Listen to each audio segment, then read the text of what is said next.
అందుకనే ఇవాళ ఈ దారుణ ఉద్దేశం మీరు ఎల్ఆర్ఎస్ 20,000 కోట్ల రూపాయలు ఏదైతే మీరు తెలంగాణ ప్రజలపై భారం మోపి పిండాలనుకున్నారో తక్షణమే రద్దు చేసి ఎల్ఆర్ఎస్ ఫ్రీగా అందరికీ ఎల్ఆర్ఎస్గా ఫ్రీగా చేయాలని చెప్పి మేము ఈ ధారణ ద్వారా మేము ప్రభుత్వాన్ని మీరేదైతే ఆ రోజు చెప్పిర్రో ఉత్తమ అయితే నో ఎల్ఆర్ఎస్ ఆ రోజు ఉత్తమ మాటలు ఉట్టియే బట్టి మాటలు బట్టియే అని చెప్పి మీ అందరికీ ఈ ధారణ ద్వారా ప్రభుత్వాన్ని మేము వెంటనే రద్దు చేయాలని చెప్పి ఎల్ఆర్ఎస్ ఫీజు రద్దు చేయాలని చెప్పి కోరుకుంటున్నాం.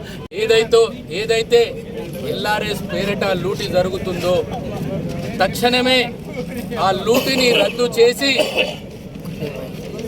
మీరు ప్రతిపక్షంలో ఉన్నప్పుడు ఎల్ఆర్ఎస్ దండగా మీరు ప్రజల రక్తం పిండుతున్నారని చెప్పి మీరు అసెంబ్లీ సాక్షిగా బట్టి గారు ప్రెస్ మీట్ ఇచ్చి మీరు ఎల్ఆర్ఎస్ కట్టకండి మా ప్రభుత్వం రాగానే మీకు ఫ్రీ. అదే ఇవాళ మంత్రివర్గంలో ఉన్న ఉత్తమ్ కుమార్ గారు నో ఎల్ఆర్ఎస్ నో టిఆర్ఎస్ అని అన్నారు. ఇవన్నీ మా ప్రభుత్వం రాగానే ఎల్ఆర్ఎస్ ఫ్రీ అన్నారు. ఆ రోజు మీరు ఏదైతే రక్తం పిండుతున్నారో ఇవాళ చేసేది ఏంటిది? మీరు ఏం చెప్పిర్రు ఆ రోజు ప్రభుత్వంలో ఉన్నప్పుడు? ప్రభుత్వంలో రావడానికి 420 హామీలు ఇచ్చిర్రు. ఏది అడిగినా ఫ్రీ, ఇది అడిగితే ఫ్రీ ఫ్రీ ఫ్రీ ఫ్రీ అన్నారు.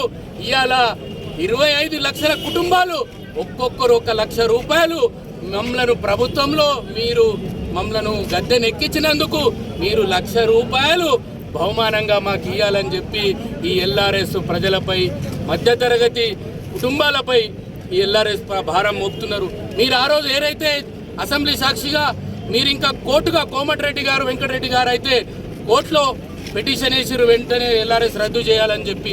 మరి ఆ రోజు చెప్పినట్టు ఇవాళ మీరు ఈ ప్రజలపై భారం ఎందుకు మోపుతున్నారు? వెంటనే మీరు ఏదైతే ఆ రోజు ప్రతిపక్షంలో ఉన్నప్పుడు ఇష్టం వచ్చినట్టు మాట్లాడి ఏది బీఆర్ఎస్ పార్టీ ఏది చేసినా టీఆర్ఎస్ పార్టీ ఏది చేసినా అది మోసం అని చెప్పారు.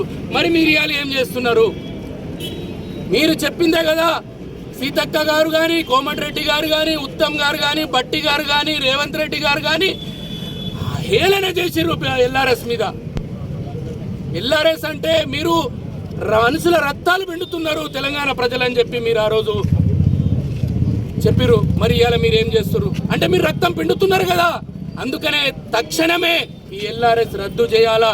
మీరేదైతే తెలంగాణ ప్రజల రక్తం పిండాలని మీరు గట్టిగా ఆదేశాలు ఇచ్చిర్రో ప్రభుత్వానికి వెంటనే రద్దు చేసి ప్రతి ఒక్క ఎల్ఆర్ఎస్ మీరేదైతే చెప్పిర్రో ఫ్రీగా చేయాలని చెప్పి టీఆర్ఎస్ పార్టీ తరఫున ఖానాపూర్ నియోజకవర్గ ప్రజల తరఫున మేము కోరుకుంటున్నాం.